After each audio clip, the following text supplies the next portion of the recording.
Hi everyone, welcome back to my channel. Today we are decorating for a not too spooky Harry Potter Halloween starting here on my island. I've had these gold pots for a while and they reminded me of the stacked cauldrons that they have at the Wizarding World of Harry Potter at Universal Studios. So I just wanted to stack these kind of haphazardly like they have them. I've had this birdcage from Michael's for a while now and it always gave me Harry Potter vibes. So we're adding that in next to a stack of books. And of course we're adding in a cute little owl on top. And I'll be sharing the sources of all the owls I'm using today a little later in the video. And then the chocolate frogs and every flavor beans were from the Wizarding World of Harry Potter as well. We went there last weekend and I just got so much inspiration for this video. Using these glue dots that I'm pretty sure are for candle making, but you can find them at Hobby Lobby, I'm attaching a little rolled up book page and then just attaching it to the owl's foot. I found this wooden feather at Hobby Lobby and I'm using this really pretty gold paint to give it a more magical feel and then taking the same glue dot to attach it to the birdcage.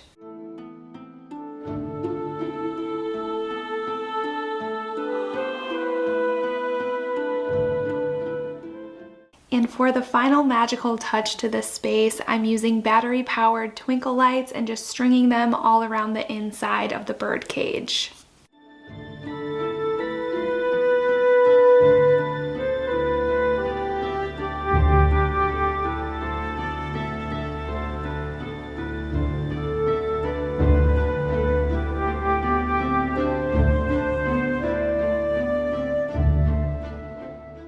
I love how this little area turned out, but now we're heading upstairs to transform my entire loft into my dream Harry Potter room. Today's video is sponsored by Bright Cellars. My husband and I love to pick up a new bottle of wine on Fridays. However, we don't know a ton about wine, which is why I was so excited when we discovered Bright Cellars. When I signed up, I took a short quiz of things that I liked in a wine, and this way they can match me with wines that come from small vineyards from all over the world, and there are hundreds of new wines to try. I love that they send us wines based on our preferences. And I also love that they come with these wine education cards. So each bottle has its own education card and it's really cool. It gives you which note flavors you're going to have in each bottle. It also gives you which area of the world your wine is from and what temperature to serve it at. I love that because, like I said, I love wine, but I wish I knew more about it. So right off the bat, I had 3 favorites, and these are the ones we'll be deciding between tonight. I have their cards laid out in front of them. This one is Post Haste, and I love that it has dried flowers, white peach, lime, and lemon. It just sounds really refreshing and good. The one over here at the end is a rosé. I'm a huge rosé fan, so I know hands down I will love that one. But I think the winner for tonight is the one in the middle. It is fall and all of these flavor notes just scream fall to me. Black currant, elderberry, date, and baking spices. Let's try this one out. Oh my gosh. The perfect wine for a fall night. Thank you to Bright Cellars for sponsoring today's video, and for a limited time they are offering 50% off your first 6-bottle box, so you can head over and take the quiz and see which wine suits you. This room already draws a lot of inspiration from Harry Potter, from the dark fireplace and bookshelves. Even the chandelier reminds me of Harry Potter, and this garland I have hanging here all year round is from the Harry Potter collection at Pottery Barn.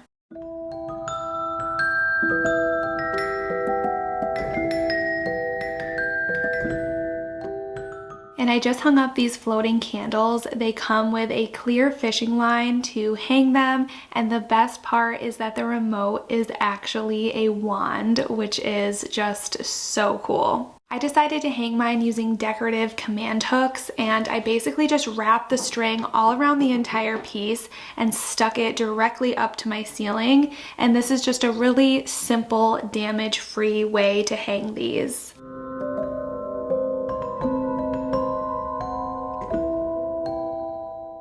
I think these are the coolest floating candles on the market. I mean, the wand for the remote is just genius. So if you love these as well, I will have them and everything else I can find linked in the description box below. I thought I would take a minute and show you my owl collection. I started collecting these several months ago when I had the idea of doing a Harry Potter themed room for Halloween. So this first one over here, the silver one, I found out thrifting, and this was just such a score. I love how beautiful this looks, and it's a really solid piece too. You can see it's like a whole ornate, beautiful owl. So this one's really, really cool and unique. And then I loved this one. This is more of like the barn owl, and it's made of felt, if you can see. And I found this at Home. I still have the tag on it. It was $14.99, which I thought was pretty good. And yeah, he stands up as well, and I just thought he was so realistic and lifelike. The rest are made out of feathers, which I think is so cute. These two here are from Amazon. I will link them below. I love this one. I think this one looks the most like Hedwig. And then I tried to get them in just different colors, and I like the ears on him. And then this smaller one is from a local shop. A lot of stores will put these out for like Christmas decor and stuff. I know Hobby Lobby even sells a 3-pack that are even smaller than this of just basic white owls in their Christmas section, so check that out as well. This one's really pretty. It's a smaller flying one, also from a shop that I found in New York.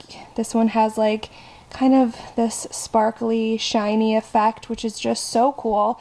And then the largest flying one that I found was from an online store, and his wing falls off all the time. It just kind of slides back. But anyway, it comes with a string where you can hang it up, so I will link this one as well. I used to have this table out on our front porch, and then it's just been kind of sitting in our garage for a while, so I decided to move it up here. I really like how rustic it looked, and the space definitely needed a table. About a month ago, I DIY'd 3 really cool jack-o'-lanterns that light up that I'll be using in this space, and I wanted to share the process with you. I'm using a textured paint on these white ceramic light-up pumpkins that I got at Michael's. I believe these were around $10 a piece. I also used some molding clay to make more of a whimsical stem and just kind of add to that Harry Potter magical feel. And then to get that terracotta look, I just brushed them lightly with flour when the paint was almost dry. I'll show you them all lit up later in the video, but for around $10 a piece, I think they turned out so cool. I'm decorating my shelves with a mix of old and new decor. I love using book stacks to create height or just to help fill an empty space. I also like to stick to a specific color palette, especially when I'm going to be adding a lot of decor, just so things don't look too busy. So for this, I'm focusing on wood and warm gold and copper tones. I didn't remove the tags on a lot of my thrifted items, so I'm sorry about that. I kind of realized it while I was editing, so sorry if that bothers you, but you will be seeing some tags throughout this process.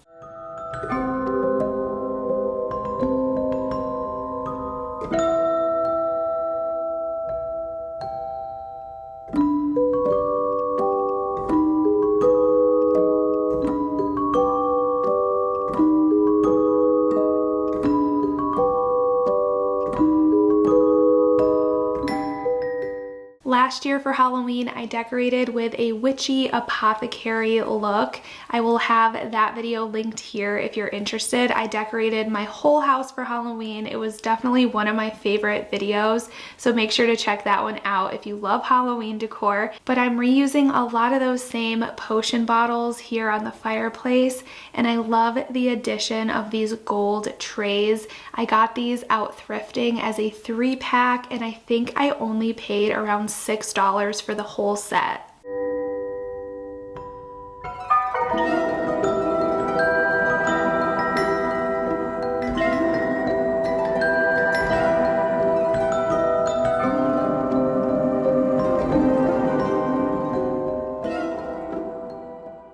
attached the owl to the bottom of my chandelier using the same decorative hook method that I hung up my candles with, and I think it just gives such a cool look above the table.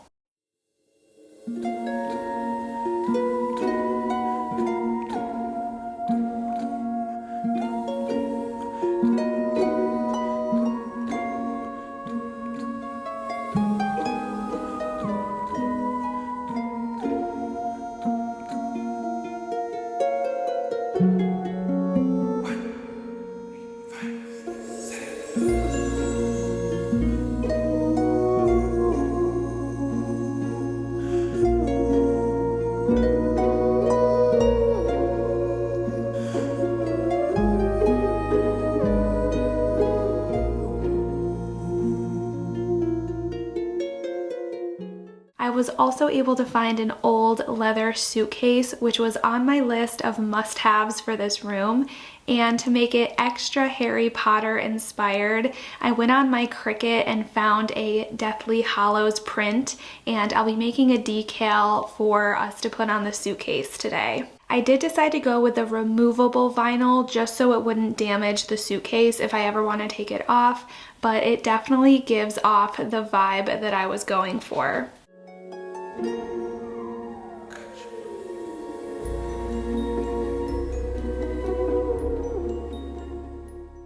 Next, we're going to be decking out our table, starting with this table runner from Spirit Halloween. I picked this up last year, and they surprisingly have some pretty decent Halloween decor there. I thought it was cool that the inside cover of this book had a map that kind of reminded me of the Marauders map, and I also found these glasses at TJ Maxx that I could only assume were inspired by Harry Potter.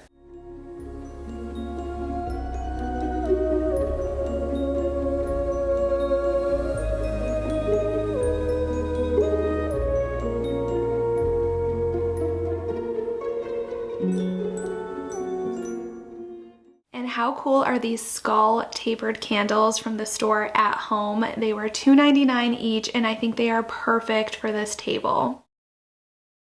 And finally, to finish the table, we needed a proper feathered writing utensil.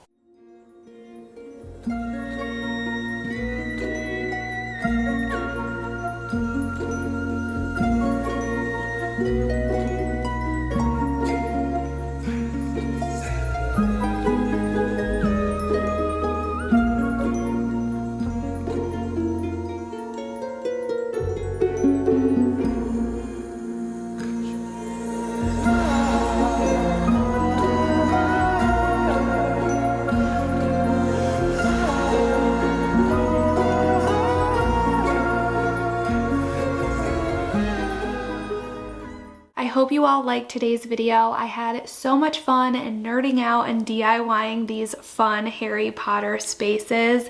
I always rewatch the Harry Potter series this time of year, and this room is just the perfect place to watch them and hang out for the spooky season. If you enjoyed this video and want to see more like this, make sure you subscribe and give this one a thumbs up. Thank you so much for watching, and I will see you in my next video. I hope you all have an amazing day.